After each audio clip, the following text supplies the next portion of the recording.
एक समय की बात है। एक गांव में राजीव और संजीव नाम के दो भाई रहते थे। उनके माता पिता कुछ समय पहले ही एक दुर्घटना में चल बसे थे। अब दोनों भाई ही एक दूसरे का सहारा थे। राजीव संजीव से बड़ा था, इसीलिए राजीव अपने भाई की हर ज़रूरत पूरी करना अपनी जिम्मेदारी मानता था। वह चाहता था कि संजीव अच्छा पढ़ लिख कर नौकरी करे, इसीलिए राजीव दिन रात मेहनत करके पैसे कमाता और उन पैसों से संजीव की पढ़ाई का खर्चा उठाता। राजीव एक कारखाने में काम करता।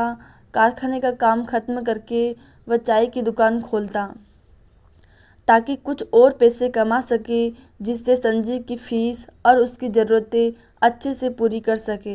राजीव सुबह जल्दी कारखाने जाता, इसीलिए वह जल्दी उठकर घर का सारा काम करता और दोनों के लिए खाना बनाकर रख देता ताकि संजीव को पढ़ने में कोई दिक्कत न आए। इस तरह दिन बीतते गए और संजीव की स्कूल की पढ़ाई पूरी हुई। अब उसने राजीव के सामने कॉलेज जाने की इच्छा जताई। राजीव के लिए कॉलेज की फीस भरना थोड़ा मुश्किल था, लेकिन फिर भी वह संजीव की बात मान लेता है ताकि उसकी पढ़ाई ना रुके। अब राजीव को और ज़्यादा काम करना पड़ता।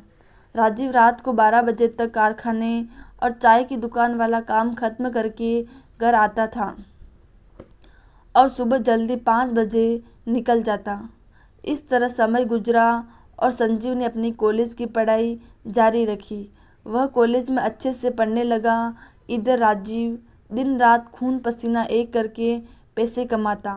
राजीव की नींद पूरी नहीं होने से वह कुछ बीमार सा रहने लगा, फिर भी वह हर हाल में काम करता रहा। उसके मन में एक ही उम्मीद थी कि संजीव पढ़कर बड़ा आदमी बनेगा तो सब ठीक हो जाएगा और उसे इतना ज़्यादा काम भी नहीं करना पड़ेगा। इस तरह से 3 साल बीत गए। आज संजीव की कॉलेज की पढ़ाई पूरी हुई और आज उसके कॉलेज का परिणाम आने वाला था। राजीव बहुत खुश था कि संजीव बहुत अच्छे अंकों से पास होगा। राजीव उस शाम को मिठाई लेकर जल्दी घर पहुंच गया और घर जाकर संजीव का इंतज़ार करने लगा। उसने सोचा कि आज संजीव के आते ही वह उसे मिठाई खिलाएगा। राजीव अपने भाई का इंतज़ार करने बैठ जाता है। काफ़ी समय बीत जाने पर भी संजीव का कुछ पता नहीं था। राजीव बार बार दरवाजे पर जाकर देखता रहा। इस तरह रात के 11 बज चुके थे। अब राजीव का भय बढ़ने लगा, लेकिन फिर भी उसने खुद को संभाला और कहा कि कैसा लड़का है, परिणाम अच्छा आया होगा, इसीलिए दोस्तों के साथ पार्टी करने चला गया होगा और अपने भाई को ही भूल गया। वह मन को बहलाने लगा। अब तो काफ़ी समय हो गया। राजीव को लगा उसके भाई को कहीं कुछ हो तो नहीं गया और वह डर गया। कुछ देर बाद कोई दरवाजे पर आया। अब राजीव ने राहत की सांस ली और कहा, चलो ये लड़का आ गया। उसने दरवाज़ा खोला और देखा कुछ पुलिस आए हैं। राजीव डर के मारे कांपने लगा और पूछा कि आप लोग क्यों आए हो?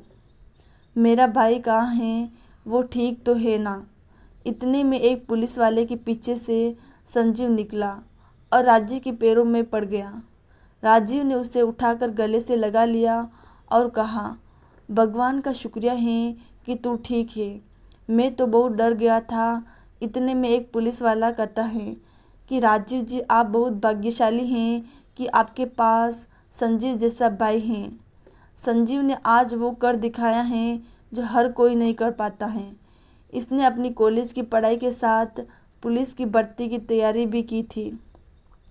आज उसके परिणाम भी आए हैं। संजीव ने दोनों परीक्षाओं में बहुत अच्छे अंक प्राप्त किए हैं। कुछ दिन बाद इसकी ट्रेनिंग शुरू होगी और फिर नौकरी पक्की हो जाएगी। ये सुनकर संजीव ने कहा कि भाग्यशाली तो मैं हूँ जिसने ऐसा भाई पाया है। इन्होंने मेरी हर ज़रूरत को पूरा किया है और उसके लिए कड़ी मेहनत की है। लेकिन अब समय आ गया है कि ये आराम करे और मैं इनकी हर ज़रूरत पूरी करूँगा। ये देख राजीव खुशी से रोने लगा। दोनों भाई आपस में गले लगे। पुलिस वाले ने उन्हें बधाई दी और सबने मिठाई खाई। शिक्षा। परिस्थिति कैसी भी हो, लेकिन कभी मेहनत करना मत छोड़ो। एक दिन आपको सफलता ज़रूर मिलेगी। प्लीज़ चैनल को लाइक एंड सब्सक्राइब करें। कहानी सुनने के लिए धन्यवाद।